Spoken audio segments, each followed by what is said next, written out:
हाय नमस्कार, स्वागत आहे तुमचं माझ्या चॅनलमध्ये. तर इथे सण वगैरे आला की नटायचं, थटायचं ह्या सगळ्या गोष्टी आल्याच. पण त्यासोबतही भरपूर अशी कामंही आपल्याला येतात आणि इथे माझी चालली होती भोगीची तयारी. आदल्या दिवशीच मी बाजरीच्या भाकरी आणि शेंगाच्या पोळ्या वगैरे करून घेणार होते. कारण दुसऱ्या दिवशी सगळंच एकदम करायचं आणि माझं हे ब्लाऊजचं वगैरे काम ते उरकणार नाही. त्यामुळे मग अगोदरच आणि त्या दिवशी करत नाहीत असं म्हणतात.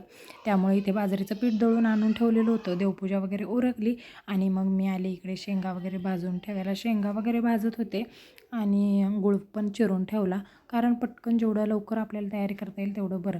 मग ते सगळं कुटून वगैरे ठेवलं आणि दुसऱ्या दिवशी सकाळी मग मी घेतली भोगीच्या भाजीची तयारी करायला.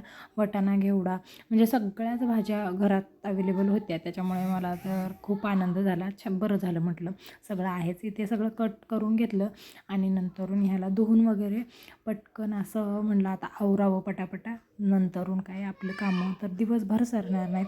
आणि इथे मी पटकन हे सगळं शिजायला टाकलं आणि कुकरच्या शिट्ट्या वगैरे काढून घेतल्या, कारण खूप कामं असतात बरं का. सणावारात इतकी कामं असतात की काय सांगायलाच नको. त्याच्यानंतर थोडंसं चहा प्यावा म्हटलं, कारण मी थोडीशी चहा लवर आहे. आणि चहा ठेवला आणि इकडे भाजीला फोडणी वगैरे दिली. खूप मस्त अशी भाजी झाली बरं का, मला तर खूप आवडली. आणि इथे भांड्यांचा पडला आहे फाळा, तो आता घासून घ्यावा लागेल. तर मस्तपैकी चहा गाळून घेतला आणि मी घेतला. चहाचा स्वाद मस्त झाला होता. इलायची वगैरे भरपूर टाकली होती, कारण फ्रेश वाटतं मला पण. तर व्हिडिओ माझे तुम्हाला कसे वाटतात हे कमेंटमध्ये सांगायला अजिबात विसरू नका आणि एक लाईक नक्की करत जावा, म्हणजे मला व्हिडिओ करायला प्रोत्साहन मिळतं. धन्यवाद.